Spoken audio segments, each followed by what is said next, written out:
Ici Abidjan Regard est disponible et téléchargeable gratuitement. Ici Abidjan Regard, c'est plus de photos, moins de tests, un contenu plus soft et mieux affiné. Ici Abidjan Regard, nous croisons tous les regards de ceux qui font Abidjan. Bonjour à tous. L'invité de l'heure de vérité, Monsieur Eli Alassou, bonjour. Bonjour. Et merci de répondre favorablement à notre invitation. Vous êtes homme d'affaires et président du mouvement ADO 2015, c'est maintenant. Absolument. Vous êtes également cadre du RDR et ancien membre de la Galaxie Patriotique. Alors, nous échangerons pendant près d'une heure autour de questions liées à la présidentielle du 25 octobre. Nous parlerons également de votre parcours politique. Et puis, nous nous intéresserons à comment vous voyez l'avenir de la Côte d'Ivoire. Nous évoquerons la dette, la croissance, le bilan des premières années de pouvoir du président Ouattara. Et puis, vous nous direz également comment vous rêvez la Côte d'Ivoire de demain. Pour vous interroger, Patrice Ban du site d'information La Diplomatique d'Abidjan et Jean Jaurès Tabi du magazine numérique Ici Abidjan Regard et Ici Abidjan, ainsi va la République. Avant d'entrer dans le vif de cet entretien, je vais vous faire écouter des Ivoiriens que nous avons croisés dans la rue. Ils disent ce qu'ils pensent de vous, s'ils vous connaissent ou pas. Et il y en a donc qui vous connaissent et d'autres ne vous connaissent pas. On écoute le magnéto et puis on entre de plein pied dans ce débat.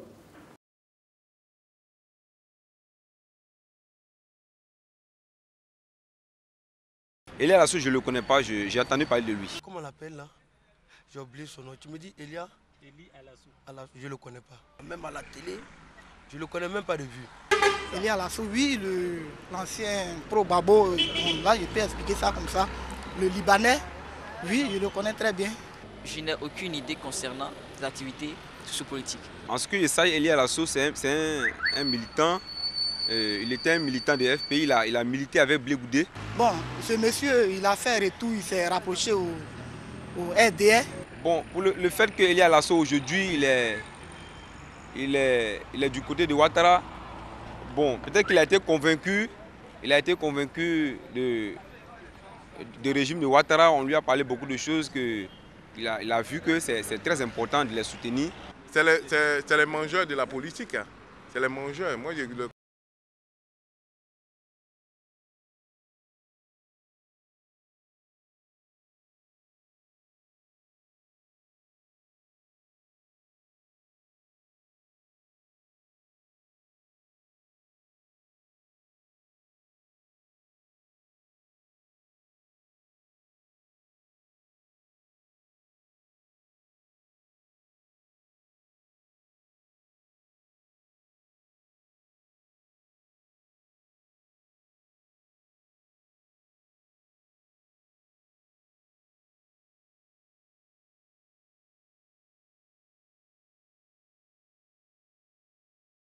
Voilà, Monsieur Eli Alassou, vous avez écouté les Ivoiriens. Comment réagissez-vous à ce que vous avez entendu? Ben écoutez, je réagis très bien. Je vois que la majorité des intervenants me connaissent, donc c'est déjà très bien. Et puis, ils ont eu vraiment de la hauteur d'esprit et vraiment, ils ont vraiment compris qu'on pouvait, à un moment dans sa vie politique, faire un bilan et puis se réorienter, comme l'ont fait beaucoup de grands leaders dans ce monde. Donc, je vois que en tout cas, ils ont vraiment compris ma démarche, sauf, je crois, une personne qui parlait d'être resté fidèle à un parti. Je veux préciser pour la énième fois que moi, je n'ai jamais été FPI. J'ai été Même prêt... si vous avez soutenu Laurent Gbagbo. Voilà, j'ai soutenu Laurent Gbagbo qui incarnait les institutions de la République. Et si c'était à le refaire, je le referais 1000 fois, parce que la Côte d'Ivoire, c'est mon pays qui m'a vu naître, et donc il fallait que je le défende. Mais je n'ai jamais été FPI. Alors, comment expliquez-vous que vous êtes quelque part, ne le prenez pas mal, quelque part un personnage clivant? Qu'est-ce que vous entendez par clivant? C'est-à-dire qu'il y en a qui vous aiment profondément, il y en a qui vous détestent profondément. Mais écoutez, ça prouve que, justement, on suscite un intérêt. Vous savez que dans la haine, il y a de l'amour. Ce sont deux sentiments qui s'imbriquent l'un dans l'autre. Et puis encore une fois, sans prétention aucune, sans me mesurer à eux, mais tous les grands leaders de ce monde ont été, pour certains, haïs, comme le général de Gaulle, aimés. Churchill, c'est la même chose. Mandela, c'est pareil. Donc, encore une fois, sans me mesurer à eux, mais justement, je préfère être clivant que justement quelqu'un qui... voilà, de lisse, ou quelqu'un qui, pour qui vous n'éprouvez, je dirais, aucun sentiment. Voilà. Parce que je pense qu'il y a justement cet esprit tranchant, parce que moi, je dis ce que je pense. Je pense ce que je dis, je n'ai pas la langue de bois, et j'assume vos choix. J'assume mes choix et ce que je fais, alors, tout en respectant les autres. D'accord. Aujourd'hui, vous présidez un mouvement de soutien à la réélection du président Ouattara. Quelle appréciation faites-vous de la campagne qui se déroule actuellement? Ben, je dirais que c'est une campagne qui se déroule très bien, dans un climat apaisé, dans le respect des uns et des autres. Dieu merci, nous n'entendons pas de colibés, de diatribes, il n'y a pas d'invectives. C'est une campagne civilisée. C'est une campagne complètement civilisée, apaisée, responsable. Maintenant, c'est vrai qu'il faut aussi le reconnaître, que bon, quand il y a un challenger de poids comme Laurent Gbagbo qui n'est plus là, forcément, ça déséquilibre un peu le débat et la compétition. Ou encore Bédier, bien sûr. Nous avions 3 candidats de poids à l'époque. Pas que je veux minimiser ceux qui sont là en présence, mais bon, force est de constater que, raison gardée, notre champion Alassane Ouattara, à mon avis, part en roue libre, même si une élection n'est jamais gagnée d'avance. Mais pour revenir à votre question, le contenu de la campagne est intéressant. Chacun développe des arguments, des projets de société, ce qu'il entend faire pour les Ivoiriens s'il est élu, au niveau économique, au niveau social, au niveau humanitaire. Donc nous assistons à une campagne vraiment digne des grands pays de ce monde. Alors comment vous vendez aujourd'hui votre candidat, le candidat du RHDP, Alassane Ouattara, comment le vendez-vous? Est-ce que vous vous sentez aujourd'hui crédible à aller parler de Ouattara à des gens qui continuent d'être du bord où vous étiez et à des gens qui vous avez vu de l'autre côté? Est-ce que vous vous sentez crédible pour le vendre aujourd'hui? Mais bien sûr que je me sens crédible parce que, tout d'abord, moi je suis un patriote républicain, respectueux de l'ordre établi. À l'époque, je disais qu'il fallait soutenir Laurent Gbagbo parce qu'il incarnait les institutions. Je dis la même chose aujourd'hui pour Alassane Ouattara qui incarne les institutions. Vous êtes le Talleyrand des temps modernes. Je n'irai pas jusque-là, mais je répète que je suis un patriote républicain. Pour moi, l'ordre est très important. Sans ordre, on ne peut rien construire. Voilà. Maintenant, je suis aussi à l'aise parce que notre candidat a un bilan. Il faut être vraiment de mauvaise foi. Il faut être, et même certains amis du FPI, certains amis pro-Gbagbo le disent, Eli, on n'aime pas ton président, mais force est de constater et de reconnaître qu'il travaille bien. Il a un bilan. Donc, contrairement à l'ancien slogan, nous, on ne dira pas « il n'y a rien en face puisqu'on respecte nos adversaires. On l'entend quand même dans des meetings. Hein. Enfin, nous, on dit « il n'y a pas de bilan en face ». Voilà, il n'y a pas de bilan en face. Ben, les autres n'étaient pas au cœur de l'action du pouvoir, hein, donc oui, mais ils étaient dans l'opposition. Quel bilan pourrait-il avoir? Oui, mais nous, on compare des bilans par rapport à ce qui a été fait les 10 ans précédents. Voilà, c'est par rapport à ça. Sinon, il s'est évident. Vous êtes comptable de ces 10 années-là aussi, puisque vous apparteniez à la galaxie patriotique. Oui et non, mais moi, je n'ai pas gouverné pendant les 10 ans précédents, mais j'étais arrimé. Vous étiez au cœur du système. Oui, mais peut-être que c'est une des raisons de mon changement, justement. Eh oui.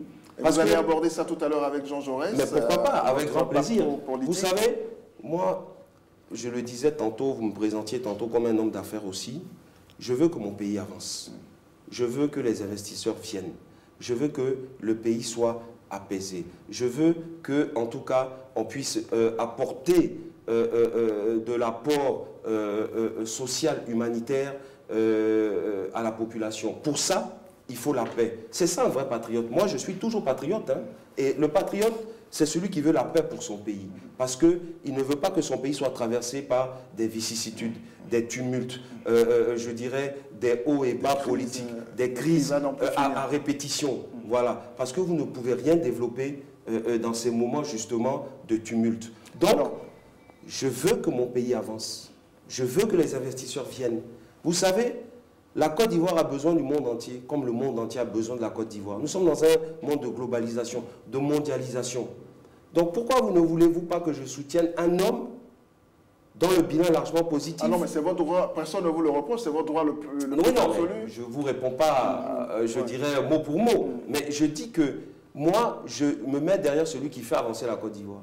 Celui qui fait reculer la Côte d'Ivoire, à un moment, je fais mon bilan donc, et je change. Donc, à un certain moment, Gbagbo a fait avancer la Côte d'Ivoire. Bien sûr. Laurent Gbagbo a sa manière d'aimer la Côte d'Ivoire, qui est celle de l'aimer en résistant. Ouattara a sa manière d'aimer la Côte d'Ivoire, qui est celle de l'aimer en la développant. Chacun aime la Côte d'Ivoire à sa manière, à sa façon, et chacun appuie sur un levier qui lui correspond. Et si Laurent Gbagbo n'avait pas perdu le pouvoir en 2011, est-ce qu'aujourd'hui vous seriez un fervent défenseur d'Alassane Ouattara? Oui, Laurent Gbagbo et moi, et tout son clan, nous étions quasiment en rupture de banc idéologique 1 an ou 2 ans avant l'élection. Et pourquoi? Parce que nous étions divergents sur certains points, notamment, je vais être précis, quant à l'enrôlement. Quand on a commencé à enrôler en 2008, d'abord en 2007, où on faisait des audiences foraines, on a voué aux gémonies les étrangers, ça ne m'a pas plu. Ensuite, quand on est passé à l'enrôlement en 2008, on a parlé de listes désinfectées, je ne sais pas si vous vous souvenez. J'ai dit aussi que c'était des mots qui portaient atteinte à la cohésion sociale. Il suffisait de dire que quelqu'un n'est pas ivoirien, ne respecte pas le code électoral et donc ne pouvait pas être sur la liste électorale. Voilà, plutôt que d'employer des mots qui peuvent être, je dirais, à la base d'une déflagration sociale, d'une déliquescence de la société. Et malheureusement, j'ai eu tort d'avoir raison. Regardez l'enfer dans lequel on est tombé. Après les élections, juste avant l'élection, on a traité Ouattara de candidat de l'étranger. J'ai fait des conférences de presse où j'ai dénoncé cela en disant non. M. Ouattara n'est pas le candidat de l'étranger. Les 32% qui ont voté pour lui sont des Ivoiriens. Parce qu'en filigrane d'un candidat de l'étranger, on comprenait ce qu'on voulait faire dire aux gens. Donc, j'étais déjà en rupture de banc idéologique et ça s'est confirmé pendant les 3-4 mois de crise post-électorale où on ne m'a pas entendu.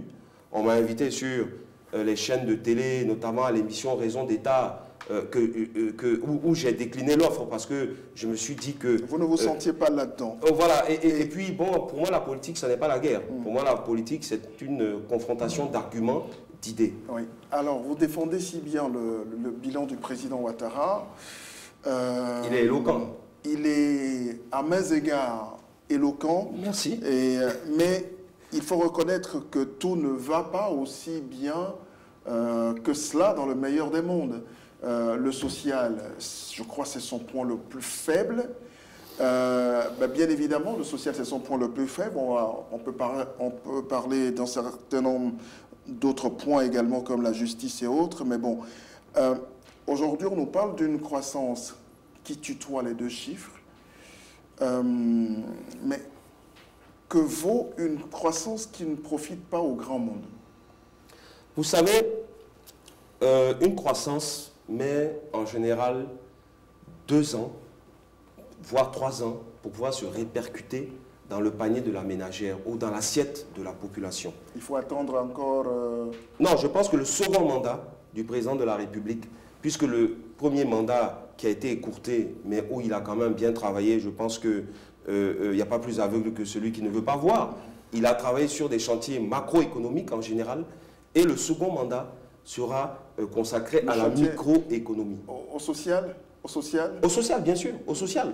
Au social. Mais des jalons ont été posés déjà au premier mandat et dont on aura les répercussions au second mandat. On espère. Maintenant, le social... Mais il n'a pas encore gagné la présidentielle. Hein. C'est vrai, une élection n'est jamais gagnée d'avance, mais force est de reconnaître aussi qu'il part favori. Voilà. Mais je ne peux pas être complètement d'accord avec vous quand vous dites que le social ça reste l'un de ses points faibles. Non, il a quand même fait du social. Il l'a reconnu à son investiture au stade Félix Houphouët-Boigny. Qu'il reste encore à faire. Ben oui. Mais beaucoup a été fait. Comme en 4 ans et demi sur la plupart des chantiers, beaucoup a été fait, mais il reste encore à faire. C'est comme la pauvreté, elle a été réduite, mais elle est encore beaucoup trop grande. On est tombé de 51% selon un rapport de la Banque mondiale à 46%, mais 46% c'est encore beaucoup trop pour un pays qui se veut émergent dans 5 ans. De façon très brève, répondez-moi, est-ce que vous redoutez un fort taux d'abstention et un faible taux de participation?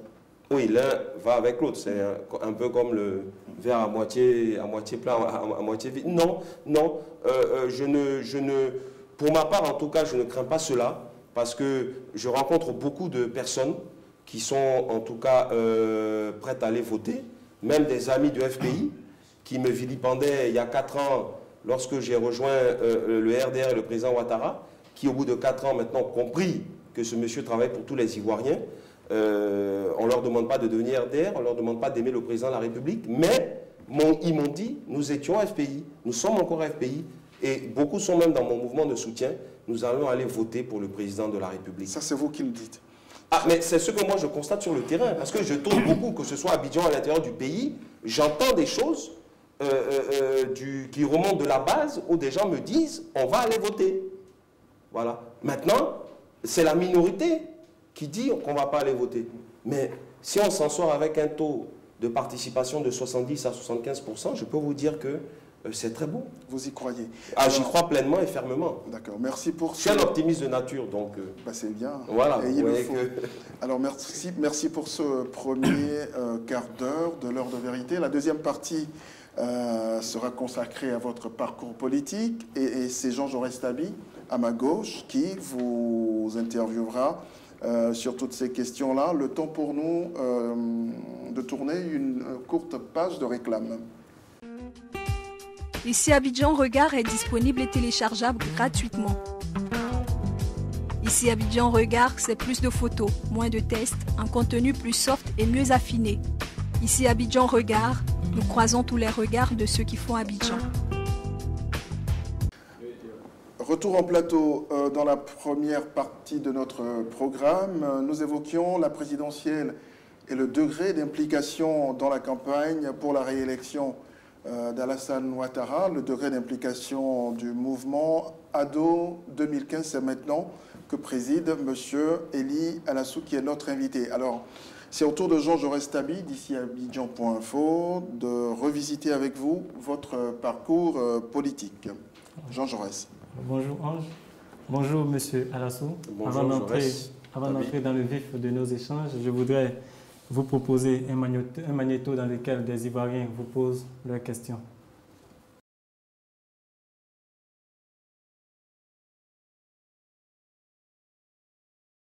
Il était au SPI, il est venu au RAGT.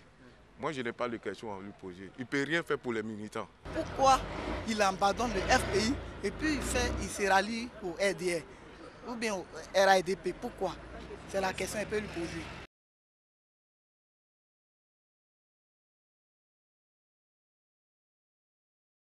Monsieur Alassou, vous avez écouté ces quelques Ivoiriens. Que pensez-vous de leurs questions? Qu'avez-vous à leur répondre?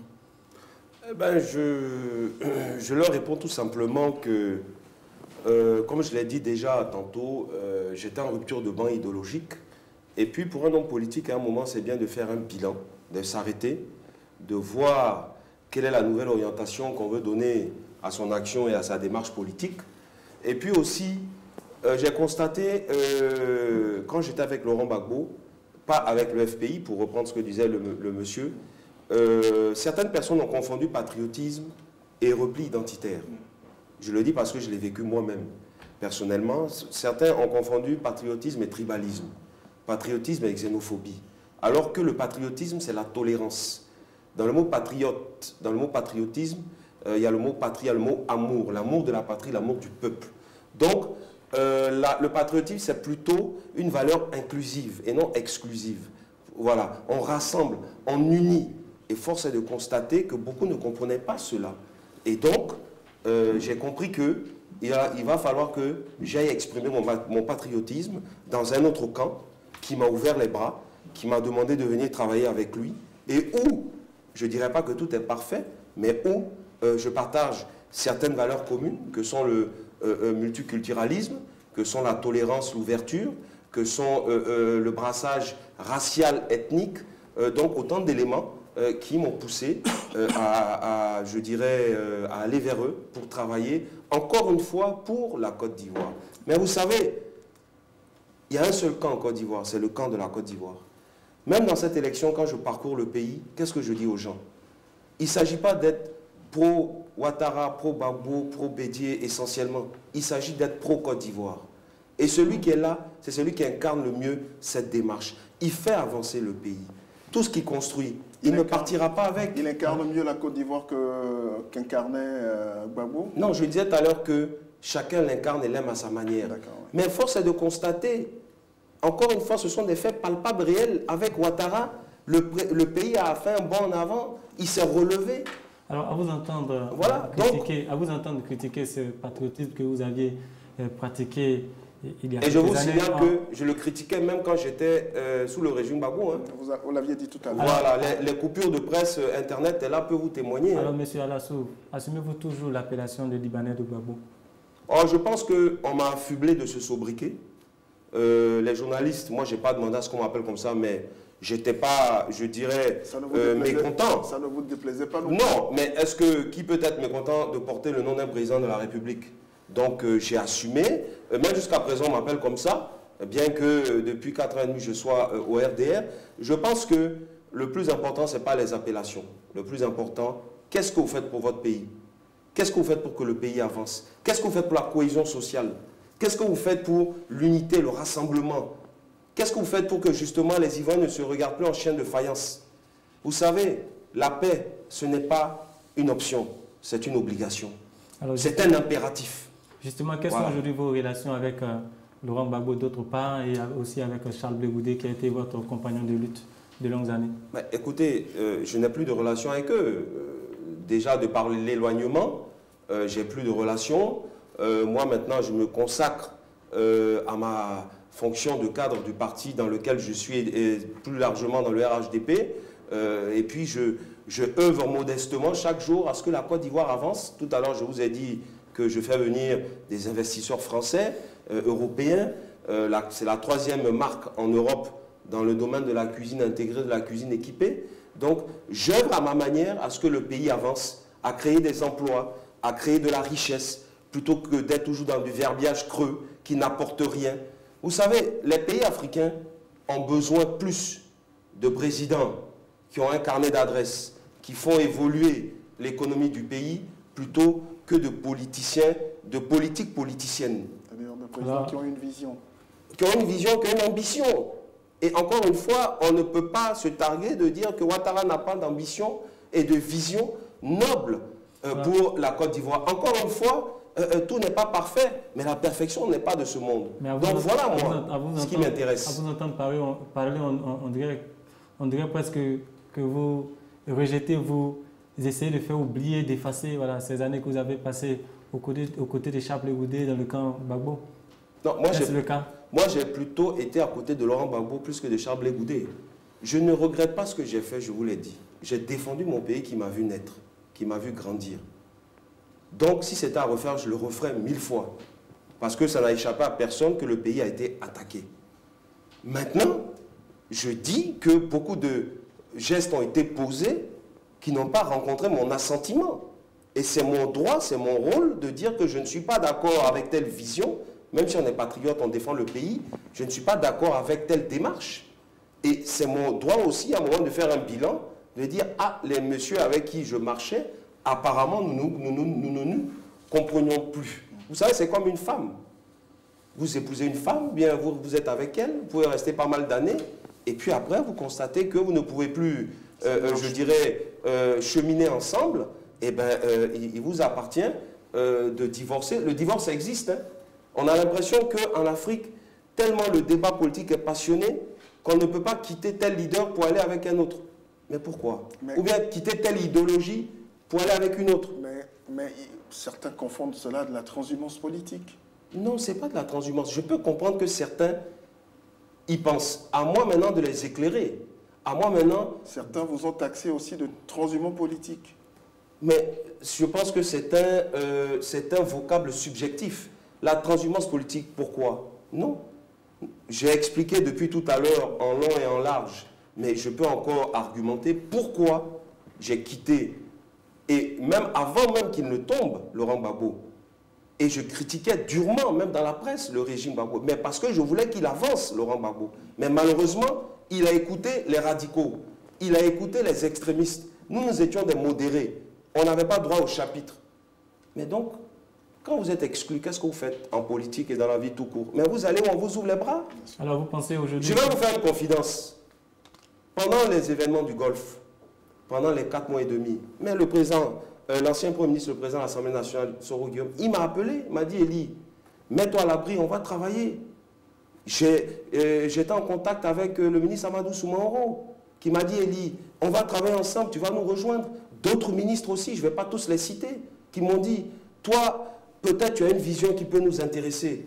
On va travailler ensemble, et c'est ce qui s'est passé. Et je suis fier parce que je ne suis pas obnubilé par, je dirais, le président actuel. Moi, c'est la Côte d'Ivoire. Celui qui fait avancer la Côte d'Ivoire, je m'inscris derrière lui. Tu fais reculer la Côte d'Ivoire, je te quitte. C'est tout. Avec du recul aujourd'hui, pensez-vous que Laurent Gbagbo et Charles Blé Goudé méritent d'être à la CPI? C'est les juges qui pourront déterminer, je dirais, la raison de leur présence, puisqu'ils sont présumés innocents. On ne va pas aller sur la présomption de culpabilité, parce qu'on a l'impression qu'on est dans une présomption de culpabilité. C'est-à-dire qu'on les a déjà jugés avant, avant le procès. Personnellement, vous expliquez leur présence à la CPI? Moi, je ne suis pas juge. Donc, je ne peux pas me prononcer sur le fait qu'ils méritent d'être ou pas. Mais quand même un acteur politique qui analyse les faits. Justement, par contre, le bémol, c'est que je me dis, et je l'ai dit dès qu'il a été malheureusement envoyé à La Haye, qu'on aurait pu laver le linge sale en famille, entre Ivoiriens. En faisant quoi? Mais on aurait pu déjà peut-être, si on estimait que... En faisant quoi sans verser dans l'impunité? Non, justement, on aurait pu peut-être, si on estime qu'il devait passer devant la justice, le faire passer devant la justice ivoirienne, comme on a fait avec l'ex-première dame. Vous voyez? Donc on aurait pu le faire ici, déjà. Tout Ivoirien qui est envoyé à l'extérieur pour se faire juger, c'est malheureusement dommage pour la Côte d'Ivoire. Vous trouvez que c'est un geste maladroit de la part de Ouattara? Non, je ne dirais pas que c'est un geste maladroit. Mais ce n'est pas Ouattara qui a envoyé Laurent Gbagbo à la CPI. C'est qui alors? Mais c'est la CPI qui est venue le chercher. Comme la CPI d'ailleurs... Et qui a permis à la CPI de le chercher? Mais c'est Laurent Gbagbo même, et Ouattara a confirmé la ratification de la Côte d'Ivoire à la CPI. Mais il faut quand même... Comme la CPI est en train de faire avec Simone Gbagbo, bien qu'elle soit jugée ici, vous voyez que justement, ils cherchent à la prendre. Donc c'est pour dire que ça n'est pas le pouvoir actuel. Mais pourquoi... Et ça, c'est pas de la démagogie, c'est la CPI qui réclame. Et pourquoi avoir envoyé Laurent Gbagbo et refusé que Simone Gbagbo n'y aille? Ça, ce sont les arcanes du pouvoir qui pourront vous répondre. Moi, je ne suis pas dans le secret des dieux. Je n'élude pas la question. Je ne fuis pas, je ne l'élude pas. Non, je ne l'élude pas. Mais moi, je ne suis pas dans le secret des dieux du pouvoir. Donc, je ne mange pas tous les jours avec le président de la République. Je ne suis pas parmi ses conseillers diplomatiques et chargés de la justice. Donc, pourquoi ils l'ont fait? C'est à eux qu'il faut poser la question. Moi, j'ai répondu tout à l'heure en disant que chaque fois qu'un Ivoirien est envoyé, c'est dommage. Mais vous revendiquez un patriotisme républicain, vous regrettez presque que Laurent Gbagbo soit à La Haye. Vous, personnellement, quelles sont les actions que vous menez pour ne pas... Mais vous l'avez dit que c'est... On pourrait laver le linge sale en famille. Que je le regrette. Je dis simplement que le regretter. Je dis simplement qu'on aurait pu faire l'économie de cela, mais ça, ce n'est pas un sentiment personnel. Mais c'est quoi votre sentiment personnel? Non, mais est-ce que mon sentiment personnel ne compte pas forcément? Maintenant, vous êtes un acteur politique. Mais il est déjà là-bas. À quoi va servir le sentiment personnel? Est-ce que ça ne changera pas le cours des choses? Ça permet aux internautes de comprendre votre personnalité politique. Non, mais je vous ai dit qu'on aurait pu laver le linge sale en famille. Donc vous regrettez que connaissant votre intelligence intellectuelle, vous allez déduire de ma phrase ce que je viens de dire. On avance. Alors, que proposez-vous en tant que patriote républicain pour justement la libération de Gbagbo, pour que le linge sale, comme vous l'avez dit, se lave en famille, aujourd'hui en Côte d'Ivoire? Mais ce n'est pas à moi d'œuvrer la libération de Laurent Gbagbo, c'est le FPI et tous ceux qui sont encore dans ce qu'on appelait avant la LMP. Moi, je suis plus de ce camp-là. Voilà. Donc, c'est à eux d'œuvrer à sa libération. Maintenant, encore une fois, il est dommageable de constater que certains rament à compte courant avec des propos haineux qui, malheureusement, vont maintenir Laurent Gbagbo, en tout cas, ne vont pas favoriser sa libération. Lui-même est un homme de dialogue. Donc, ceux qui se réclament de lui marchent dans, justement, sa fameuse assertion « asseyons-nous et discutons ». Mais d'autres sont dans un dogmatisme, dans un radicalisme politique qui ne va nous mener nulle part. Est-ce que vous espérez que, à l'ouverture du second mandat, s'il était réélu, le président Ouattara ait un geste fort à l'endroit de toutes ces personnalités qui aujourd'hui sont en prison, toutes ces personnalités pro-Gbagbo qui aujourd'hui sont en prison? Mais vous savez, il faut bien faire la part des choses. On nous dit que ce sont des prisonniers politiques. Moi, je ne partage pas ce sentiment. Ils sont quoi alors? Mais ce n'est pas des prisonniers politiques. C'est des prisonniers. Peut-être que vous pouvez arguer le fait qu'on peut les juger de manière accélérée un peu plus vite. Est-ce que ce n'est pas pour leur opinion qu'ils sont en prison? Non, non, pas du tout. C'est des personnes qui ont été prises pendant la crise post-électorale. Mais Samba David a été pris pendant la crise post-électorale. Oui, mais monsieur Samba David fait de la subversion. Monsieur Samba David, d'ailleurs, ce n'est même pas son vrai nom. C'est un patriote, je le connais, on se connaît très bien. Il fait de l'insurrection déguisée. Voilà. Donc, on veut démontrer qu'à défaut d'être un État parfait, ça n'existe pas, mais nous sommes un État de droit. Dès que vous avez des propos insurrectionnels, il est normal que la loi s'applique dans toute sa rigueur. Maintenant, où je peux vous rejoindre, ceux qui sont en prison, ce serait bien de pouvoir, et ça c'est un cri de cœur que je lance au président de la République, parce qu'après tout c'est quand même un père de famille, qu'on essaye de les juger au plus vite et qu'on sache s'ils sont coupables ou pas, et auquel cas on les met en liberté. Mais la plupart d'entre eux, c'est des prisonniers de guerre, on va dire, de la crise post-électorale. Pourquoi? Je vais vous expliquer. Pourquoi moi, étant un pro-Gbagbo, je n'ai pas été emprisonné? Vous avez déjà des contacts avec le RDR? Mais vous avez... Ça ne veut rien dire. Moi, j'ai fait campagne pour Gbagbo, même si on était en rupture de banc. J'ai fait campagne pour Gbagbo. Mais ça s'explique. Mais parce que je n'ai pas de crime de sang, ni de crime économique sur les bras. Mais ça s'explique quelque part. Tout à l'heure, vous nous disiez que plusieurs mois déjà avant, voilà, vous aviez pris vos distances. Oui, mais j'ai quand même fait campagne pour le président de la République jusqu'au dernier jour. J'ai fait la caravane de son livre-programme. Il avait sorti un livre bleu pour la Côte d'Ivoire et j'ai fait campagne en distribuant ce livre un peu partout en Côte d'Ivoire. Alors, M. Alasso... Oui, vous pouvez ne pas être d'accord avec quelqu'un, mais le suivre jusqu'au bout, faire campagne pour lui, parce que dans mon esprit, il était incohérent de le défendre quand le pays avait été attaqué et ne pas, je dirais, faire campagne pour qu'il soit réélu. Puisque moi, je suis pour l'accession au pouvoir par les urnes, qui est la respiration, qui est l'oxygène de la démocratie. Est-ce que réellement vous êtes accepté au RDR? Mais ça, c'est au RDR qu'il faut poser la question. Est-ce que même c'est important? Comment vous ressentez cela? Mais moi, écoutez, vous êtes à l'aise dans vos baskets au RDR? Écoutez, je vais vous dire franchement, il y a des mots que j'entendais dans l'ancien régime que j'entends pas au RDR. Je ne veux pas entrer dans les détails. Vous savez, les mots, comme François Mitterrand disait, c'est des machines extraordinaires à fabriquer du sens ou à broyer du non-sens. Les mots sont explosifs. Et des fois, c'est plus, je dirais, dévastateur qu'un revolver. Mais si je vous dis tout ce que moi j'ai entendu sous l'ancien régime, mais vous allez, je dirais, vous me diriez, mais pourquoi est-ce que tu es resté aussi longtemps même avec eux? Mais j'ai encaissé jusqu'au bout. Donc au RDR, encore une fois, ce n'est pas parfait, mais je suis accepté pour ce que je suis, comme je suis. Voilà. Toute dernière préoccupation, je voudrais vous demander, qu'est-ce que vous gagnez avec Alassane Ouattara de façon individuelle que vous n'avez pas eu avec Laurent Gbagbo? Non, c'est plutôt qu'est-ce que la Côte d'Ivoire gagne. Non, vous, en tant qu'opérateur économique et en tant qu'acteur politique.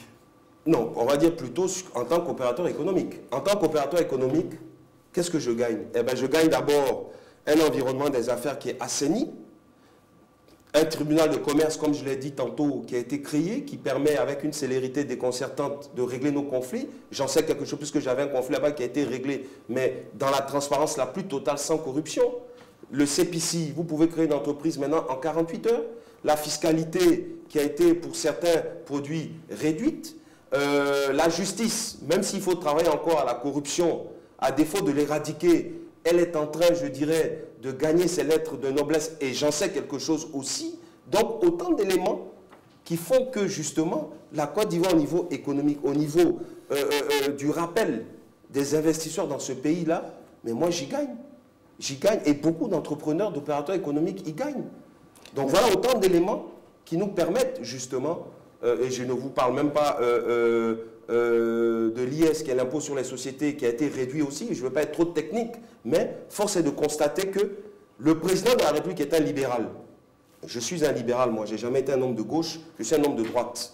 Donc, il comprend la logique libérale et les rails sur lesquels il faut mettre la Côte d'Ivoire pour que, économiquement, elle puisse se relever. Parce qu'il n'y a que de par l'économie qu'un pays peut se relever, avec évidemment une cohésion sociale qui va avec, puisque l'un va forcément avec l'autre. Alors, merci Jean Jaurès Tabi pour cette riche deuxième partie de cette émission. Alors, comment, Elie Alassou, vous voyez l'avenir de la Côte d'Ivoire si Ouattara était réélu? Quels seraient les grands chantiers auxquels il devrait s'attaquer? Vous débattrez de toutes ces questions tout à l'heure avec Patrice Ban de la diplomatique d'Abidjan, juste le temps de cette réclame. Ici Abidjan Regard est disponible et téléchargeable gratuitement. Ici Abidjan Regard, c'est plus de photos, moins de tests, un contenu plus soft et mieux affiné. Ici Abidjan Regard, nous croisons tous les regards de ceux qui font Abidjan. Voilà, Patrice Ban de la diplomatique d'Abidjan nous a rejoint. Bonjour Patrice. Bonjour. Maintenant c'est à votre tour d'interroger Monsieur Elie Alassou, notre invité. Bonjour Monsieur Elie Alassou. Bonjour Patrick. Alors, il est prévu une alternance en 2020 entre le RDE et le PDCI en Côte d'Ivoire. Et après vous avoir vu soutenir Laurent Gbagbo, aujourd'hui vous êtes au RDE, vous soutenez M. Ouattara. Peut-on déjà penser que vous serez au PDCI? Non, pas du tout. Vous savez, après l'élection de 2015, vous savez, vous êtes sans savoir qu'un parti unifié sera mis en place, comprenant donc tous les partis membres du RHDP. Donc, pour ma part, quand il y aura le parti unifié, il ne sera plus question d'alternance, puisque tous ces partis-là seront confondus dans un seul et unique parti. Vous voyez, ce n'est pas le parti unique, hein, mais c'est plusieurs partis qui se mettent ensemble. Mais si on fait un parti unifié, pour qu'en plus il y ait des tendances dans ce parti-là ou des courants divers qui reviennent donc à l'origine, PDC, RDR, c'est comme si nous n'avions rien fait. Donc quand il y aura le parti unifié, il n'y aura plus d'alternance PDCI ou d'autres partis, ou comme j'ai vu que le candidat de l'UDPCI veut se présenter. À partir du moment où vous êtes dans le parti unifié, c'est votre droit de vous présenter. Est-ce qu'il est possible que, dans la perspective de cette alternance-là, les ex-RDR, ex-PDCI soutiennent Mabry plutôt que Bakayoko ou Guillaume Soro? Vous savez, s'il y a une science, peut-être qui n'est pas exacte, qui est la politique, où tout est ouvert, rien n'est prévisible à l'avance, rien n'est prémédité, ou en tout cas, on ne peut préjuger de rien. Ça n'est pas, ce cas de figure n'est pas à exclure. Le meilleur cheval sera soutenu, en tout cas. Celui qui peut porter haut et fort les couleurs du RHDP, être dans la même dynamique que celle du président Bédié et du président Ouattara après la fin de son second mandat, ben nous serons derrière lui. Non, en fait, c'est vous qui le dites, ou bien ça a été déjà... Parce que le PDCI veut aller en tant que parti pour les élections en 2020, je vais dire, pour la tenance. Mais non, mais c'est antinomique. C'est antinomique. C'est vous qui le dites? Mais non, ce n'est pas... Enfin, moi, je le dis, oui. C'est ce qui a été décidé. Non, encore une fois, je ne suis pas dans le secret des dieux, mais je suis quand même un acteur de cette mouvance-là du RHDP. Je dis qu'intellectuellement, c'est antinomique. On ne peut pas être dans un parti unifié. Unifié, étymologiquement, ça veut dire ce que ça veut dire. Alors, pour l'instant... Alors, on peut être dans un parti unifié et puis en même temps dire, ben non, c'est le tour du PDCI d'être candidat. Mais ça n'exclut pas que même dans le parti unifié, un ancien du PDCI peut être candidat. En fait, le RHDP oui. a été créé oui. juste pour aider M. Ouattara à toujours gouverner, continuer son mandat. En fait, c'est ça. Non, c'est une erreur. Non, mais c'est une erreur parce que je peux vous affirmer... En 2020, le PDCI compte aller en solo, je vais dire. Ah, mais donc, voilà. c'est pas le RHDP. Non, justement, il n'y aura plus de RHDP. Je vais vous dire. Il n'y aura plus de RHDP. Le RDS sera de son côté. Quand nous étions... utopique, cette histoire de parti unifié. Voilà. Non, ce n'est pas une utopie. Ce que je peux dire, pour répondre d'abord à la deuxième question, le RHDP existe en tant qu'entité politique. Le récépissé a été déposé il y a 2 mois. On nous l'a annoncé quand on a investi la direction de campagne. Voilà, le récépissé du RHDP a été déposé, donc il existe en tant qu'entité politique. Maintenant, je dis et je répète, on ne peut pas être dans le RHDP et se réclamer d'un ancien parti, puisque par définition, ce parti est dissous. Il n'y aura plus de RDR, de PDCI, de UDPCI, de MFA. Tous ces partis sont dissous et ne forment plus qu'un seul parti, qui est le RHDP. Alors, quelle personnalité vous... Ça tombe sous le sens. Alors, quelle personnalité au sein de ce futur parti unifié voyez-vous prendre la relève d'Alassane Ouattara à la tête de la Côte d'Ivoire? Est-ce qu'il viendrait du RDR? Est-ce qu'il viendrait quand même à la base du PDCI ou de l'UDPCI, voilà, du MFA? Non, c'est beaucoup trop tôt. Bon, c'est beaucoup trop tôt. 5 ans avant, oui. On ne peut pas être prémonitoire à ce point-là. 5 ans avant, une prémonition à ce point-là, c'est beaucoup trop. En politique, vous ne savez même pas ce qui peut se passer une semaine avant. A fortiori, 5 ans avant. Mais il n'empêche qu'on fasse des analyses, qu'on recoupe d'abord, ça sera historique. D'abord, ce que je peux dire, c'est que... Parce qu'on sait aujourd'hui qu'il y en a un qui a vraiment envie, c'est Guillaume Soro. Voilà. Mais est-ce que... Mais le fait... Mais c'est légitime. C'est légitime. Est-ce que vous pouvez empêcher quelqu'un d'avoir des ambitions pour son pays? Est-ce que tout le monde sera d'accord que M. Soro soit le candidat du parti unifié? Mais ça sera un débat interne au sein du RHDP. Il y a des congrès, non? Les congrès, ils sont faits pour quoi? Pour désigner le candidat de ce parti-là. Maintenant, on ne peut pas présager 5 ans avant de cela. Pour l'instant, nous sommes concentrés sur une seule chose. La réélection de Ouattara. C'est la réélection et la réussite du second mandat comme celui de 2011 à 2015. Donc, c'est la réussite de ce mandat. Par contre, ce que je peux rajouter, c'est que quel que soit le candidat qui va venir en 2020, il sera obligé de s'adosser au président Bédié et surtout au président Ouattara. Et de rester avec lui pour avoir, je dirais, les conseils adéquats, idoines, le carnet d'adresses diplomatiques, politiques, économiques, banquiers, financiers qu'il a. Donc même si le président Ouattara sera, je dirais, entre guillemets à l'écart, sera plus président de la République, mais ça sera une pièce... continuera d'avoir... Mais ça sera une cheville ouvrière du développement continu de la Côte d'Ivoire. Donc il sera obligé de travailler avec lui. Ouais. Maintenant, le temps nous le dira. Oui, justement, ça m'amène à vous poser cette autre question. Oui. Que comptez-vous faire après qu'il y ait, selon vous, des partis unifiés, le parti qui sera unifié, le RHDP qui va venir toujours continuer? Est-ce que vous comptez toujours rester en tant que président d'un parti de soutien à M. Ouattara ou qu'envisagez-vous faire? Dans le mouvement de soutien. Non, mais après 2020, moi je ne peux pas présager de ce qui va se passer. Je ne peux pas présager. Peut-être que, je ne sais pas, moi, je serai appelé à d'autres fonctions, on ne sait pas. Mais moi, je reste dans mon parti, je travaille. Est-ce que selon vous, on a fait de réelles avancées sur le terrain de la réconciliation nationale? Est-ce que ce n'est pas un gros chantier inachevé? Mais vous savez, je le dis encore une fois. Même si c'est un processus, est-ce qu'à l'état actuel de l'évolution des choses en Côte d'Ivoire, la réconciliation, ça ne reste pas un chantier, un gros chantier inachevé? Vous savez, je le dis sans suffisance et sans condescendance. La réconciliation, je le répète, est une obligation. Et c'est un processus continu. C'est un processus continu. Et je vais même peut-être vous faire une confidence. Les Ivoiriens se réconcilient avec le temps. Et ils sont en train de se réconcilier. C'est certains acteurs politiques qui ne veulent pas se réconcilier. Ce sont certains acteurs politiques qui mettent de l'huile sur le feu. Vous pensez qu'aujourd'hui, quand il y a du chômage, ça touche simplement les gens du FPI? Ça touche simplement les gens de l'IDPCI? Ça touche simplement les gens du RD? Ça touche tous les Ivoiriens. Donc, la Côte d'Ivoire est en train de se réconcilier. Mais la réconciliation, c'est comme une plaie. Il faut d'abord mettre un pansement. Après, il y a une cicatrice et la cicatrice met du temps. Mais ça ne veut pas dire que la plaie ne guérit pas. Aujourd'hui, le RDR demande à ce que les pro-Gbagbo, tout le reste, empruntent, comme ils le disent, le train de la réconciliation nationale. Mais pourquoi n'avait-il pas fait autant quand Gbagbo également parlait déjà de réconciliation nationale?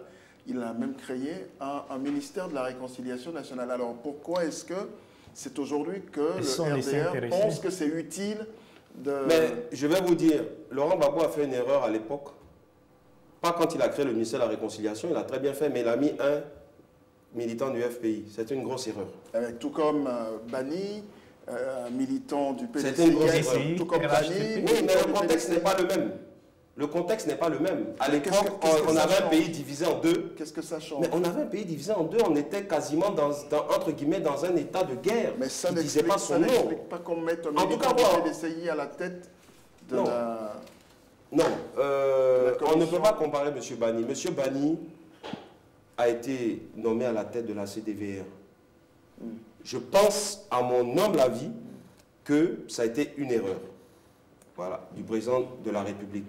Parce que quand il a été nommé à la tête de la CDVR, il avait déjà comme ambition, bien avant même, de se présenter à l'élection présidentielle. Mais vous ne lisez pas dans ses pensées quand même. Non, mais c'est une évidence. M. Bani, même depuis qu'il a accepté le poste de Premier ministre en 2005 sous Gbagbo, avait cette intention-là. Sinon, il n'aurait pas accepté le poste de Premier ministre dans un, je dirais, dans le chaudron, dans l'eau bouillante dans laquelle on était en 2005. Donc, vous voyez, ça a été une erreur. Maintenant, pour revenir au sujet de la réconciliation, moi, je peux vous dire, je parcours des marchés, je parcours des quartiers, je parcours beaucoup, en tout cas, même de campements, de hameaux à l'intérieur du pays. Les gens ont soif de réconciliation et ils se réconcilient. Tout n'est pas parfait, mais nous sommes sur la bonne dynamique. La réconciliation politique. Parce mais je parle de réconciliation politique. Maintenant, vous savez, il y a des irréductibles qui eux-mêmes ne veulent pas se réconcilier. Vous savez pourquoi? Parce qu'ils ne sont pas en paix avec eux-mêmes. Ils ont encore la haine en eux. Ils ne se réconcilient pas avec eux-mêmes avant de se réconcilier avec quelqu'un d'autre. Donc vous ne pouvez pas faire de réconciliation avec ceux-là. Mais nous allons quand même essayer de leur tendre toujours la main, parce que c'est ceux qui sont au pouvoir qui doivent tendre la main. On a moins de 3 minutes. Voilà. Ok, monsieur Eli. Juste encore une autre question. Vous êtes avec monsieur Ouattara et vous dites lutter, vous battre pour lui comme vous l'avez fait pour monsieur Laurent Gbagbo. Est-ce que nous aimerions bien savoir quels sont les axes que vous posez actuellement pour que on sache que effectivement vous travaillez pour M. Ouattara? Ah ben, tout d'abord, comme je l'ai dit, c'est œuvrer à la réconciliation. Dans mon mouvement de soutien, ADO 2015, c'est maintenant, j'ai beaucoup de militants, bien sûr du RDR, du RHDP, tout ce que vous voulez, mais j'ai beaucoup d'ex-pro-Gbagbo, comme moi d'ailleurs. J'ai beaucoup de pro-Gbagbo aussi, qui me disent, Eli, on a compris ta vision. Vous parlez d'ex-pro-Gbagbo à chaque fois, mais vous ne donnez pas de nom. Mais il y en a, mais oui. Il y en a. Qui est avec vous actuellement? Lui et Valérie, c'est un pro-Gbagbo, c'est même pas un ex-pro-Gbagbo. Il m'a dit clairement, Eli. Le seul? Non, il y en a. Il y a M. Blé Alain, il y en a plein. Il y a M. Blé Lazare, et la plupart même viennent de l'Ouest en plus. Voilà. Et je vais la semaine prochaine poser... Pourquoi la plupart viennent de l'Ouest en plus? Bah écoutez, a priori, on nous dit que c'est le bastion de l'ex-président. C'est ce qu'on nous dit. C'est ce qu'on constate. Donc, vous voyez que d'abord, dans mon mouvement de soutien, je fais tout pour que ça soit le reflet sociologique de la société ivoirienne, qui est toutes les composantes. Et Dieu merci, ça marche. Ils m'ont dit, on ne t'avait pas compris il y a 4 ans quand tu as rejoint le RDR, mais aujourd'hui on a compris. Et moi, je ne leur demande pas de devenir RDR. Je leur dis simplement, soyez des patriotes républicains. Vous voulez que votre pays avance. Vous ne voulez plus être une génération sacrifiée. Vous voulez trouver du travail. Vous voulez vous réinsérer dans la société. Et je fais tout pour qu'ils deviennent des Ivoiriens nouveaux. Parce que c'est l'axe central du président de la République dans le second mandat. Un Ivoirien nouveau, qu'est-ce que c'est? Un Ivoirien nouveau, c'est un Ivoirien qui est débarrassé de la facilité. C'est un Ivoirien qui remet au centre je dirais, de ces paramètres vitaux, le paramètre viscéral qui est le travail. Parce que le travail, c'est la considération humaine.